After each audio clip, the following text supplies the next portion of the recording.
Eighth indictment, a silence on separation.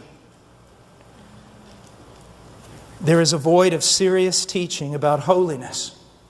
My dear friend, general teaching on holiness, everyone agrees. Let's be holy. We need to be more holy. Let's have a holiness conference. But when you get specific about what that means, that's when everything turns into a turmoil. Pursue peace with all men, the writer of Hebrews tells us, and sanctification, without which no one will see the Lord. Does anybody believe this?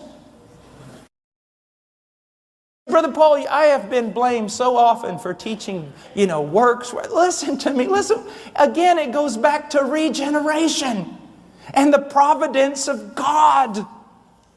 If God truly converts a man, He will continue working in that man through teaching and blessing and admonition and discipline. He will see to it that the work He has begun will be finished.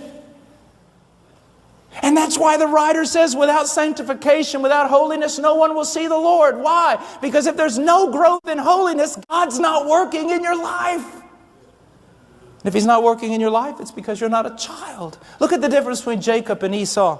Jacob I loved, Esau I hated. Yet God fulfilled all His promises to both of them. Jacob was blessed, Esau was blessed. How did God demonstrate His judgment and wrath against Esau and His love toward Jacob? I'll tell you how. He let Jacob run wild. He let Esau run wild. No work of discipline, no work of godliness, nothing. But he beat Jacob to death almost every day of his life. The loving discipline, the correction of God to bring us to holiness. Now, there's so much teaching on this, but let me just say this. Therefore, I urge you, brethren, by the mercies of God, to present your bodies a living and holy sacrifice. Romans 12:1, and then go on to 2. Your bodies. Why does he say body? I think to avoid all this super spirituality. Well, I've given Jesus my heart. And you can't judge a book by its cover. Well, as a matter of fact, you can judge a book by its cover. Jesus never said you couldn't judge a book by its cover. He said you could. You will know them by their fruit. And if you think that you've given Him your heart, then He will have your body. And I'll tell you why.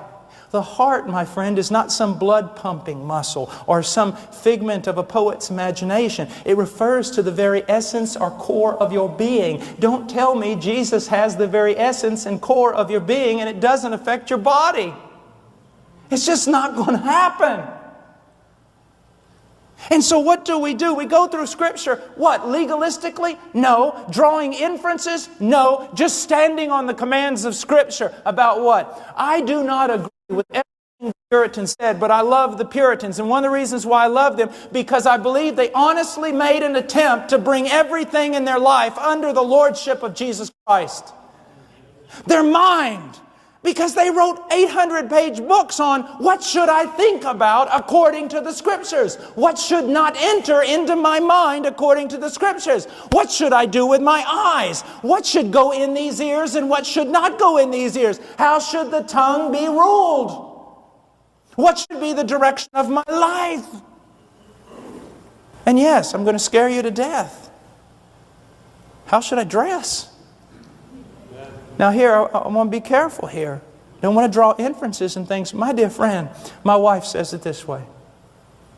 If your clothing is a frame for your face, from which the glory of Christ springs forth, it is of God. But if your clothing is a frame for your body, it is sensual and God hates it. Enough said?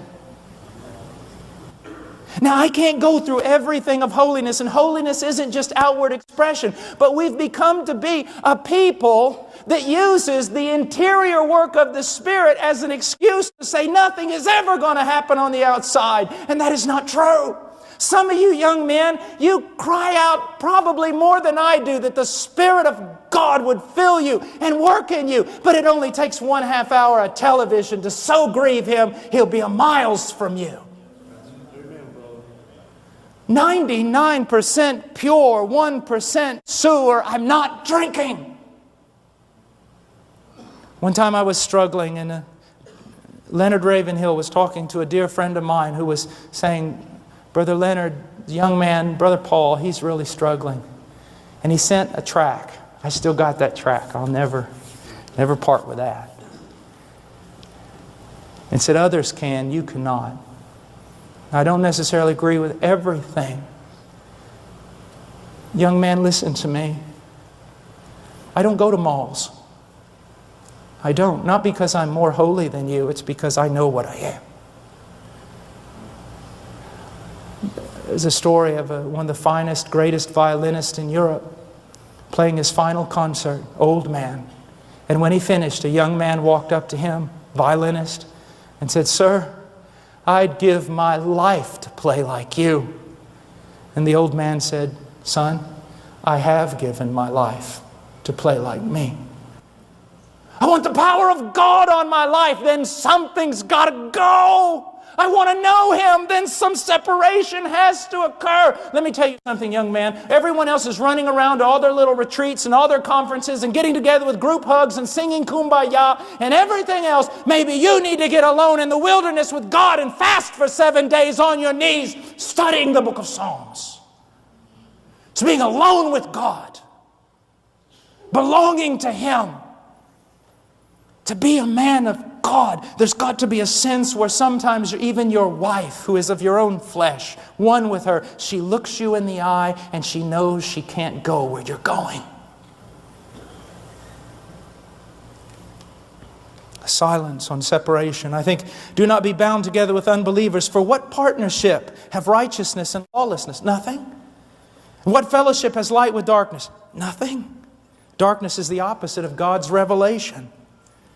Or what harmony Christ with Belial? Nothing. Or what has the believer in common with the unbeliever? Nothing. He says, come out from their midst. Come out from the midst of what? Come out from the midst of lawlessness, darkness, satanic devices, and the life and worldliness of the unbeliever. Come out from it.